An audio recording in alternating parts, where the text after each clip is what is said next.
மீனராசி நேயர்களுக்கு வணக்கம். நம்ம இப்ப மீனராசிக்கு உண்டான ஆகஸ்ட் மாச கோச்சார பலன் பார்த்துறோம். ஆல்ரெடி நீங்க ஜென்மசனியிலிருந்து ஒரு விதமான சிரமத்துல இருந்தீங்க. அவர் கொஞ்சம் ரிலாக்ஸ் பண்ற மாதிரி வக்கரமா இருக்கிறாரு. அது ஒரு விஷயத்துல சாதகம் சொல்றதா பாதகம் சொல்றதான்னு இல்லை. அவர் 12ஆம் இடத்துக்கு போயிடுறாரு. 12ஆம் இடத்துக்கு போறது ஒரு மாய தோற்றம் தானே தவிர அதை நீங்க முழுசுவசா சாதகம்ன்றது நம்ம வச்சுக்க வேண்டாம். ஏன்னா 12ல இருந்தாலும் உங்களுக்கு அவ்வளவுதான், ஜென்மமா இருந்தாலும் அவர் அதே வேலையதான் செஞ்சுட்டு இருக்கிறாரு. குரு 4ல கேந்திரத்துல இருக்கிறாரு. இந்த மாசம் ஃபுல்லா உங்களை தாங்கி பிடிக்கிற ஒரே கிரகம்னு பாத்தீங்கன்னா சுக்கிரன் தான். ஏன்னு கேட்டீங்கன்னா 4ஆம் இடத்துல சுக்கிரன் திக்பலம் கூட சுக்கிரனோட சேர்ந்து இருக்கிறதுனால அம்மாவோட ஒரு நல்ல அண்டர்ஸ்டாண்டிங் இருக்கும். வாங்கின விஷயத்துல ஒரு சாதகமான சூழ்நிலை வரும். வீடு இது மாதிரி விஷயங்கள், சொத்து சம்பந்தமான பிரச்சனைகள்லாம் உங்களுக்கு கொஞ்சம் சாதகமா இருக்கிறதுக்கு வாய்ப்பு அதிகமா இருக்குது. அதே சமயத்துல 10ஆம் இடத்தை குரு சுக்கிரனும் சேர்ந்து பார்க்கறதுனால தொழில் ரீதியா ஓரளவு உங்களுக்கு பேலன்ஸ் பண்ணக்கூடிய மாசம் தான் உங்களுக்கு இந்த மாசம். ஏன்னா 10ஆம் இடத்தை 2 சுபகிரகங்கள் சேர்ந்து 10ஆம் இடத்தை பாக்குறாங்க.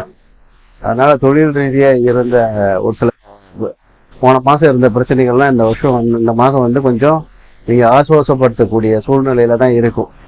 ஏன்னா 2 சுபகிரகத்தோட பார்வை 10ஆம் இடத்துக்கு கிடைக்கிறதுனால அந்த ஸ்தானம் ரொம்ப வலுப்படும். உங்க ஜாதகத்துல 10ஆம் அதிபதி ஓரளவு ஸ்ட்ராங்கா இருந்தாருன்னா தொழில இந்த மாசம் நீங்க இறங்கி வேலை செய்யலாம். ஓரளவு பீஸ்ஃபுல்லாவே இருக்கும். 4ஆம் அதிபதி இப்ப 5ஆம் இடத்துல இருக்கிறாரு. 6ஆம் அதிபதியோட சேர்ந்து இருக்கிறாரு. அவர் ஆகஸ்ட் 17க்கு அப்புறம் தன்னுடைய வீட்டுக்கு போய் மறைஞ்சிருவாரு. அதனால சூரியனால நம்ம பெருசா ஆதாயம் 17ஆம் தேதி வரைக்கும் கிடைக்க முடியாது. இருந்தாலும் 6ஆம் அதிபதி 5ல இருக்கிறதுனால குழந்தைகள் விஷயம் கொஞ்சம் டிஸ்டர்பா தான் இருக்கும்.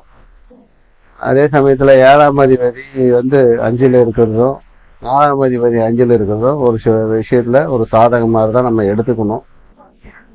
7ஆம் இடத்துல 2ஆம் அதிபதி இருக்கிறது ஒரு விஷயத்துல சாதகம்னா நம்ம சொல்ல முடியாது. ஏன்னா செவ்வாயுடைய காரகத்துவம் என்னன்னா செவ்வாய் சனி நேருக்கு நேர் பாத்துக்கிறாங்க. இப்ப ராசியை சனி செவ்வாய் கிட்டத்தட்ட 2 பேருமே அவங்க கண்ட்ரோல்ல கொண்டாட்டாங்க. அதனால நீங்க செயல்பாடெல்லாம் கொஞ்சம் பார்த்துருக்கணும். ஆனா இந்த மாசம் உங்களுக்கு எல்லாமே பாசிட்டிவா தாங்கி பிடிக்கக்கூடிய சூழ்நிலையில சுக்கிரன் உங்களுக்கு அஷ்டமாதிபதியா இருந்தாலும் 4ஆம் இடத்துல அவருக்கு குருவோட சேர்ந்து திக்பலம் ஆகிறது ஒரு விஷயத்துல சாதகம் தான். புரியுதுங்களா? 2ஆம் அதிபதியான செவ்வாய் 7ல இருக்கிறது சாதகம்னு நம்ம சொல்ல முடியாது, பாதகம்னு சொல்ல முடியாது. ஒரு நியூட்ரலான சூழ்நிலை தான் செவ்வாய் இருக்கிறது. பெருசா கோச்சார கிரகங்கள் மற்றதெல்லாம் 12ல இருக்கிறதாக ஆல்ரெடி உங்களை டிஸ்டர்ப் பண்ணிட்டு தான் இருக்கிறாரு. சைன போகத்தை கொஞ்சம் டிஸ்டர்ப் பண்ணுவாரு. என்ன குருவோட பார்வை ஒரேடியா தூக்கம் கேடாம ஓரளவு அப்பப்போ தூங்கி எழுந்திருக்க உண்டான வாய்ப்பை குரு ஏற்படுத்தி கொடுத்துட்டு இருக்காரு. ஏன்னா குரு 12ஆம் இடத்தை பாக்குறாரு. பாத்தீங்களா? ஜென்ம சனியால இருக்கக்கூடிய பிரச்சனைகளை உங்களை தூங்குறதுக்கு ஆசுவாசப்படுத்துற ஒரே பிளானட் என்னன்னா குரு தான். அவர் ராகுவை பாக்குறது கொஞ்சம் பிரச்சனைகளை நீங்க சால்வ் பண்றதுக்குண்டான வாய்ப்பு இருக்கும். மற்றபடி இந்த மாசம் 17ஆம் தேதிக்கு அப்புறம் 6ஆம் அதிபதி 6ஆம் இடத்துல போய் கொஞ்சம் கேதுவோட சேர்ந்து ஒரு விதமான டிஸ்டர்ப் ஆயிடுவாரு.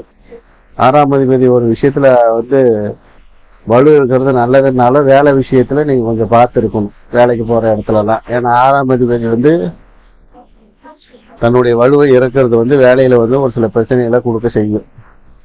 புரிஞ்சுங்களா?